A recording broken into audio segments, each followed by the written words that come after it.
Friday, June 24th, 2022. Doing a double header today. Back in Rusty, Rhode Island. Got the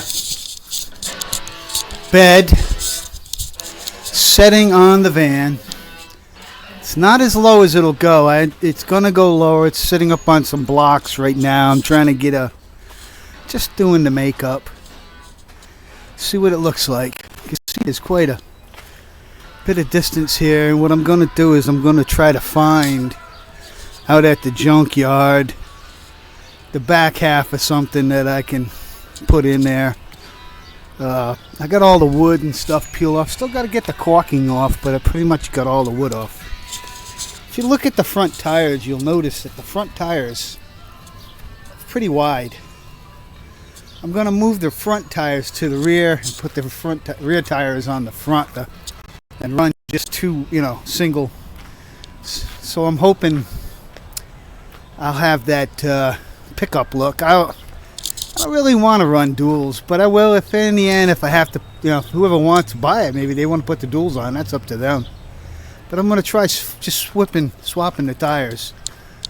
Got the new radiator in. New cooling fan. New used. The cooling fan came out of a air conditioner on an ambulance out in the junkyard. And then the radiator is in there nice and shiny. What I like to do is I like to run it and let the pressure build up a few times. I don't want to. Now on the top hose, you can see I used the stock hose and then extended it over. I mean, I've had a couple people tell me I should modify this pipe and bring it straight up. And then a couple of people told me no, it'll mess with your EGR and it being, it's because the EGR is up there in the air intake. I don't. Sometimes I try to listen to people but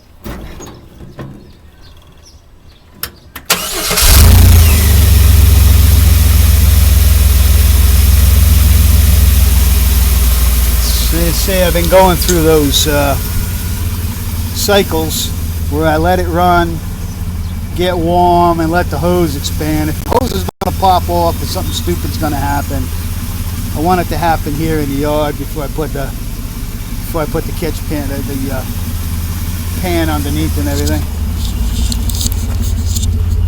So this bed has an aluminum bed in it. Somebody had changed this over to an aluminum bed, and you can see where the gas filler is there. So apparently the tank was right there with the filler. For me, the filler is actually on the opposite side in the rear. It'll have to be incorporated maybe into the wheel well, or actually put a door. So now I'm gonna say the 36 is, other than some door gaskets and windshield gasket, is pretty much complete. I've been driving it, bring it in, I tighten everything up, I drive it, I bring it in. And that's the thing, when you're bolting old rusty stuff together, the tolerances aren't the best, so you have to re-torque everything several times, and then eventually it stays tight. Some people tell me use Loctite, but that doesn't do any good, because what's happening is the rust is wearing out between the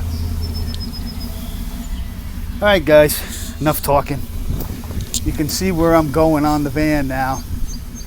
I gotta get out to the junkyard and find something to go on the back. I don't want to just throw like a piece of plywood or something on the back. I'm trying to at least build something that'll look kind of cool. That GMC tailgate, he also had a Chevrolet tailgate. I told him I didn't want that one because it looked worse than the GMC gate, but either way, as you can see, it's on and forward.